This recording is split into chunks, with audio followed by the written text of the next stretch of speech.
Hey everyone! Today we're breaking down one of the most intense and talked about conflicts in the world. The joint efforts of the United States and Israel in their ongoing war against Iran's military capabilities, which leaders frame as part of the fight against terrorism and regional threats. Let's get into the facts. What started it? On February 28, 2026, the United States and Israel launched coordinated airstrikes on Iran, calling the campaign targets of military infrastructure and leadership.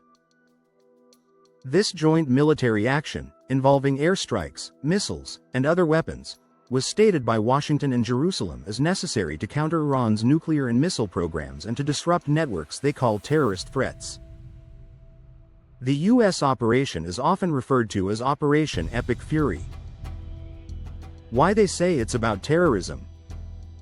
Officials from the U.S. and Israel argue that Iran's Revolutionary Guard and allied militias, including groups like Hezbollah, have long supported terrorism across the Middle East, attacking U.S. troops and civilians in past conflicts.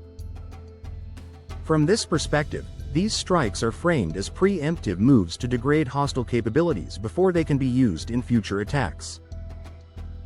At the same time, Iran rejects this framing, calling the conflict an existential war and condemning the U.S. and Israel for what it calls aggression and violations of international law.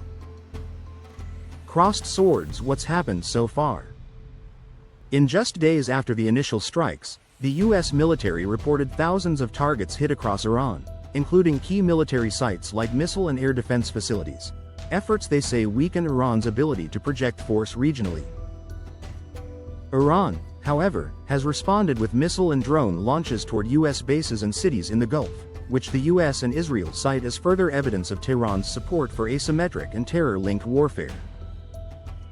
Meanwhile, the conflict has spilled over into neighboring areas, drawing in proxy groups and raising fears of wider regional instability. Globe voices around the world, international reactions have been mixed. Some world leaders support efforts to curb violent extremist networks, others warn that the fighting risks escalating into broader war and harming civilians. Humanitarian groups have raised concerns over civilian casualties amid the bombardment. This reflects the broader debate in global politics. What defines terrorism, how to respond to it, and when military force crosses into wider conflict? Pushpin conclusion. To sum up, the U.S. and Israel call their actions a fight against threats linked with terrorism and hostile forces. Iran and its supporters call it aggression. This conflict continues to evolve, making it one of the most consequential geopolitical stories of 2026.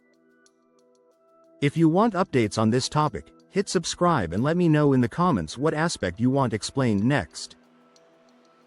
Thanks for watching. Drop a like if you learned something new, and share this video if you think others should be informed too.